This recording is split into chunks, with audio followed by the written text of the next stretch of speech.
Hello, dear house guest. Welcome to Dynasty. Today, I'm going to read to you another personal favorite, a classic poetical novel written in 1922 by a German-Swiss author, Hermann Hesse, entitled Siddhartha. So let's begin.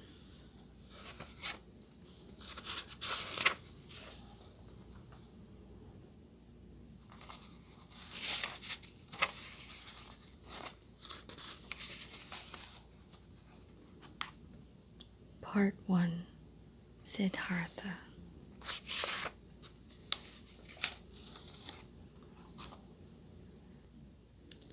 Chapter 1. The Brahmin's Son.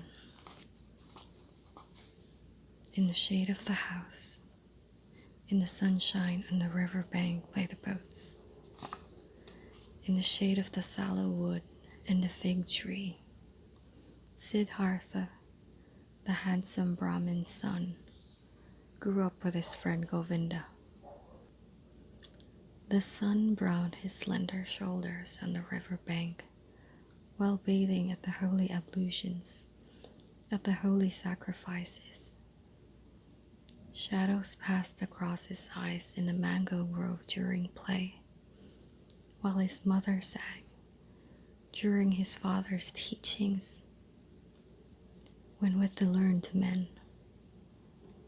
Siddhartha had already long taken part in the learned men's conversations, had engaged in debate with Govinda, and had practiced the art of contemplation and meditation with him. Already he knew how to pronounce Om silently, this word of words, to say it inwardly with the intake of breath, when breathing out with all his soul, his brow radiating the glow of pure spirit. Already he knew how to recognize Atman within the depths of his being, indestructible, at one with the universe. There was happiness in his father's heart because of his son who was intelligent and thirsty for knowledge. He saw him growing up to be a great learned man, a priest, a prince among Brahmins. There was pride in his mother's breast when she saw him walking, sitting down and rising. Siddhartha, strong, handsome, supple-limbed, greeting her with complete grace. Love stirred in the hearts of the young Brahmin's daughters when Siddhartha walked through the streets of the town. With his lofty brow, his king-like eyes, and his slim figure, Govinda, his friend, the Brahmin's son, loved him more than anybody else. He loved Siddhartha's eyes and clear voice. He loved the way he walked, his complete grace of movement. He loved everything that Siddhartha did and said. And above all, he loved his intellect, his fine ardent thoughts, his strong will, his high vocation. Govinda knew that he would not become an ordinary Brahmin, a lazy sacrificial official, an avaricious dealer in magic sayings, a conceited, worthless orator, a wicked, sly priest, or just a good, stupid sheep amongst a large herd. No, and he, Govinda, did not want to become any of these.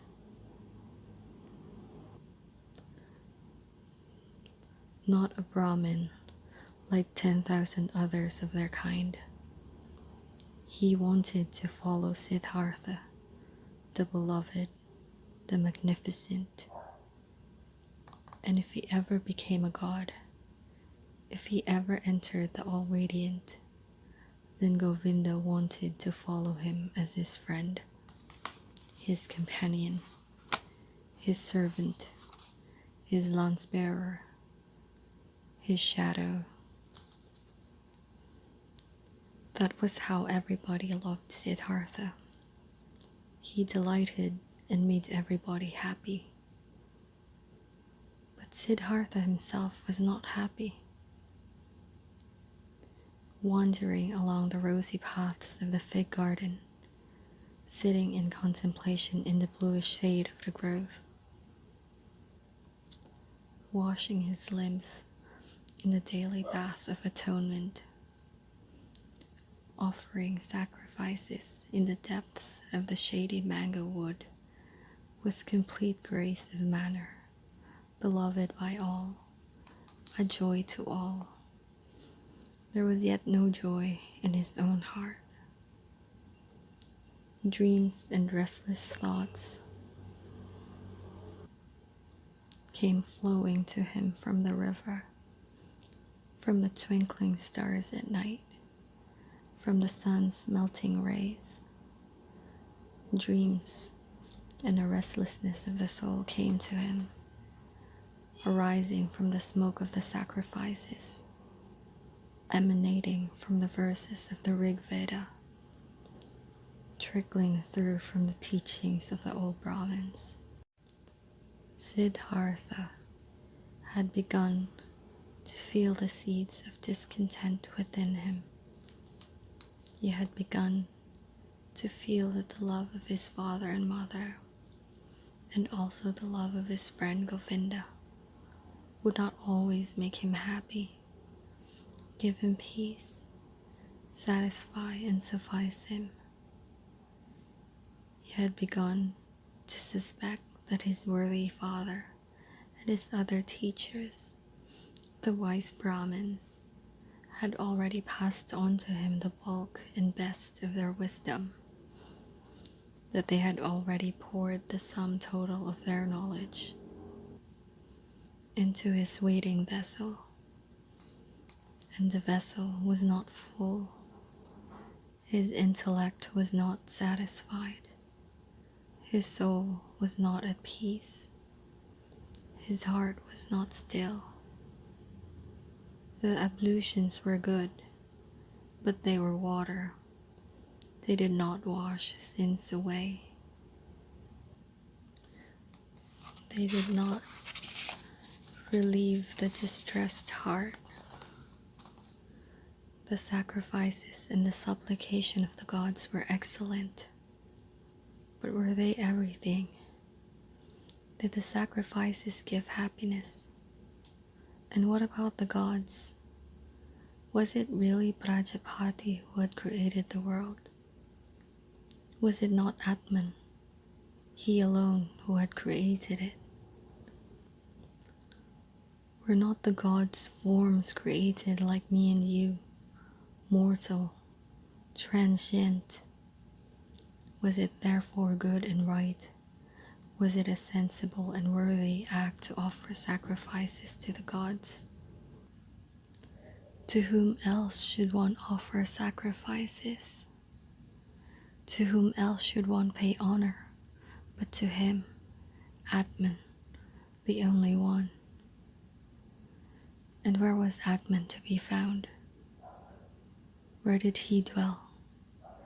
Where did his eternal heart beat, if not within the self, in the innermost, in the eternal which each person carried within him? But where was this self, this innermost? It was not flesh and bone. It was not thought or consciousness. That was what the wise men taught. Where then was it? To press towards the self, towards Atman. Was there another way that was worth seeking? Nobody showed the way, nobody knew it, neither his father, nor the teachers and wise men, nor the holy songs. The Brahmins and their holy books knew everything, everything. They had gone into everything, the creation of the world, the origin of speech, food, inhalation, exhalation, the arrangement of the senses, the acts of the gods. They knew a tremendous number of things, but was it worthwhile knowing all these things if they did not know the one important thing, the only important thing?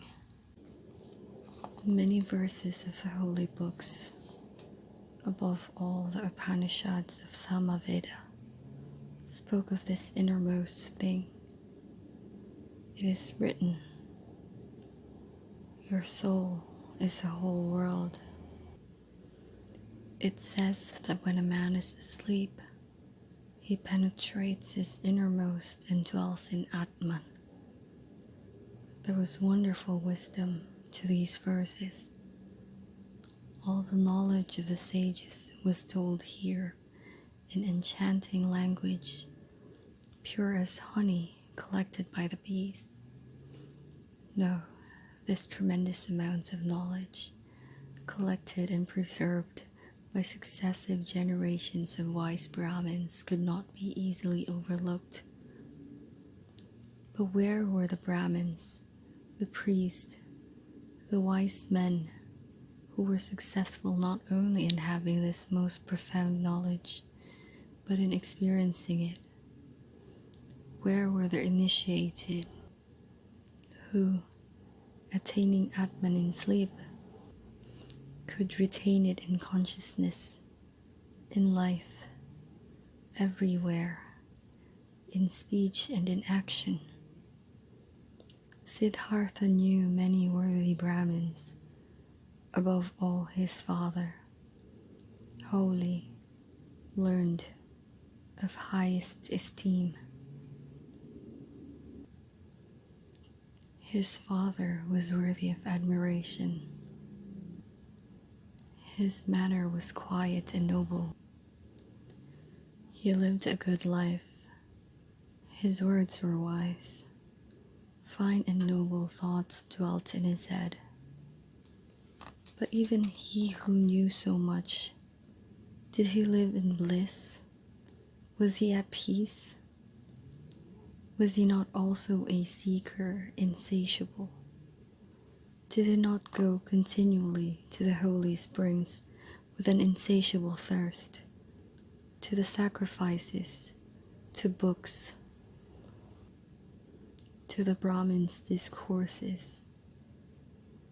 Why must he, the blameless one, wash away his sins and endeavor to cleanse himself anew each day? Was Atman then not within him? Was not then the source within his own heart? One must find the source within one's own self. One must possess it. Everything else was seeking, a detour, error.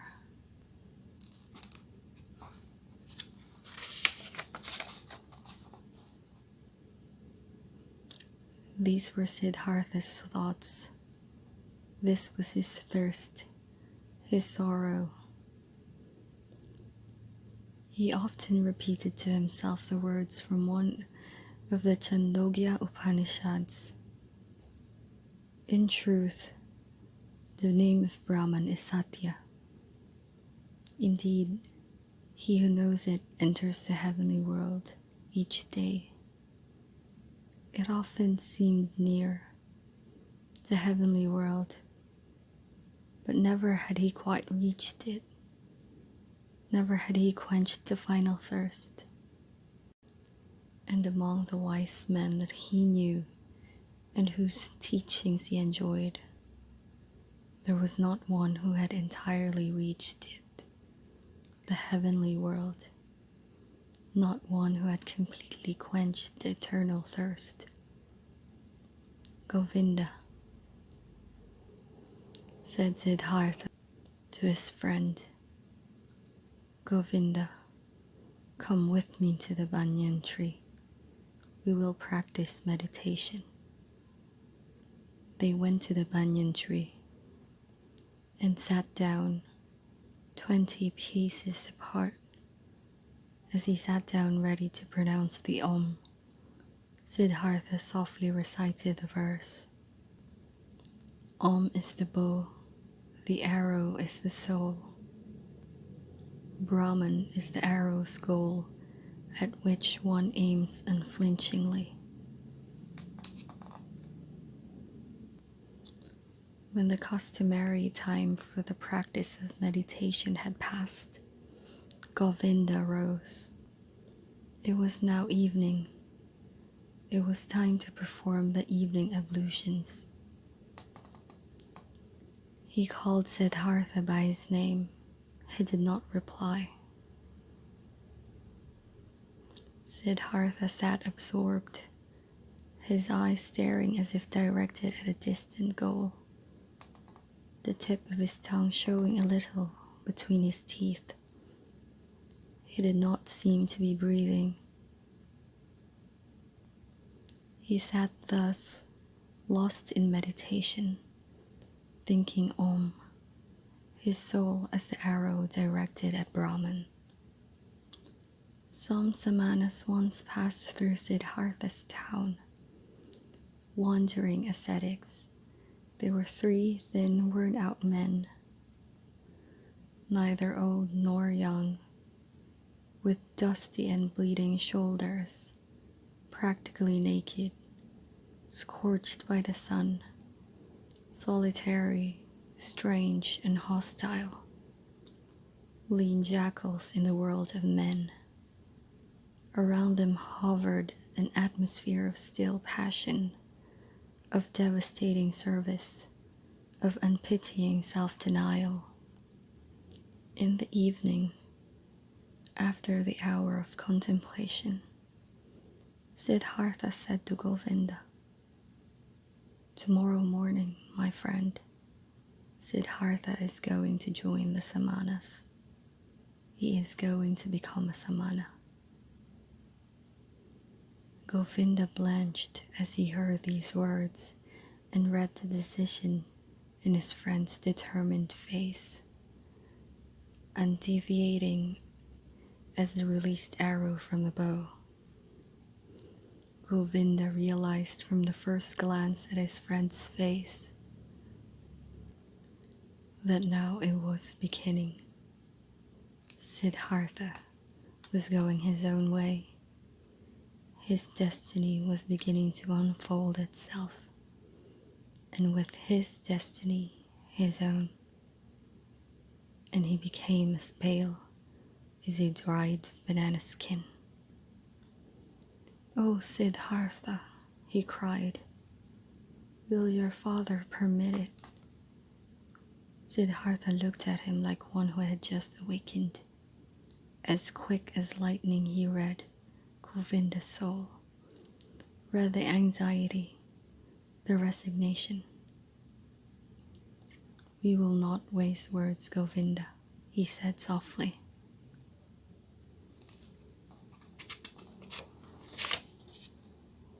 "Tomorrow at daybreak, I will begin the life of the samanas.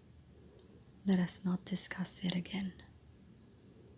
Siddhartha went into the room where his father was sitting on a mat made of bast. He went up behind his father and remained standing there until his father felt his presence. "Is it you, Siddhartha?" the Brahmin asked. "Then speak what is in your mind." Siddhartha said, "With your permission, Father, I have come to tell you that I wish to leave your house tomorrow and join the ascetics. I wish to become a samana. I trust my father will not object." The Brahmin was silent so long that the stars passed across the small window and changed their design before the silence in the room was finally broken. His son stood silent and motionless with his arms folded. The father, silent and motionless, sat on the mat, and the stars passed across the sky. Then his father said, "It is not seemly for Brahmins to utter forceful and angry words, but there is displeasure in my heart. I should not like to hear you make this request a second time." The Brahmin rose slowly. Siddhartha remained silent with folded arms. "Why are you waiting?" asked his father. "You know why," answered Siddhartha. His father left the room displeased and lay down on his bed. As an hour passed by and he could not sleep, the Brahmin rose, wandered up and down, and then left the house. He looked through the small window of the room and saw Siddhartha standing there with his arms folded, unmoving. He could see his pale robe shimmering. His heart troubled, the father returned to his bed. As another hour passed and the Brahmin could not sleep, he rose again, walked up and down, left the house, and saw the moon had risen. He looked through the window. Siddhartha stood there unmoving, his arms folded. The moon shone on his bare shin bones. His heart troubled. The father went to bed. He returned again after an hour and again after 2 hours, looked through the window and saw Siddhartha standing there in the moonlight, in the starlight, in the dark. And he came silently again, hour after hour, looked into the room and saw him standing unmoving, his heart filled with anger, with anxiety, with fear, with sorrow. And in the last hour of the night, before daybreak, he returned again, entered the room and saw the youth standing there. He seemed tall and a stranger to him. "Siddhartha," he said, "why are you waiting?" "You know why." "Will you go on standing and waiting until it is day, noon, evening?" "I will stand and wait." "You will grow tired, Siddhartha." "I will grow tired." "You will fall asleep, Siddhartha." "I will not fall asleep." "You will die, Siddhartha." "I will die."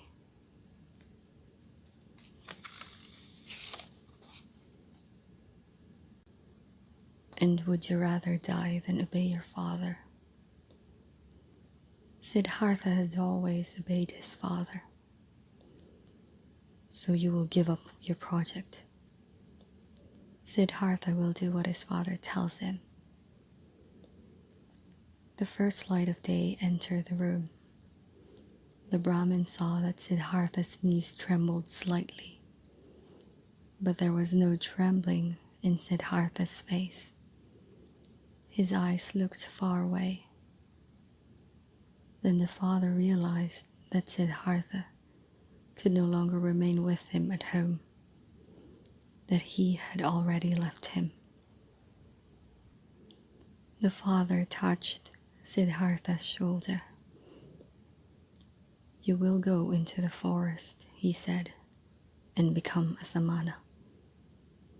If you find bliss in the forest, come back and teach it to me. If you find disillusionment, come back, and we shall again offer sacrifices to the gods together.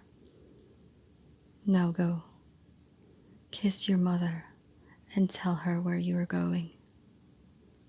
For me, however, it is time to go to the river and perform the first ablution. He dropped his hand from his son's shoulder and went out. Siddhartha swayed as he tried to walk.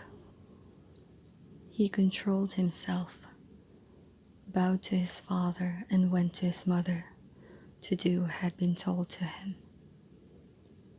As, with benumbed legs, he slowly left the still, sleeping town at daybreak, a crouching shadow emerged from the last hut and joined the pilgrim. It was Govinda. "You have come," said Siddhartha, and smiled. "I have come," said Govinda. End of chapter 1.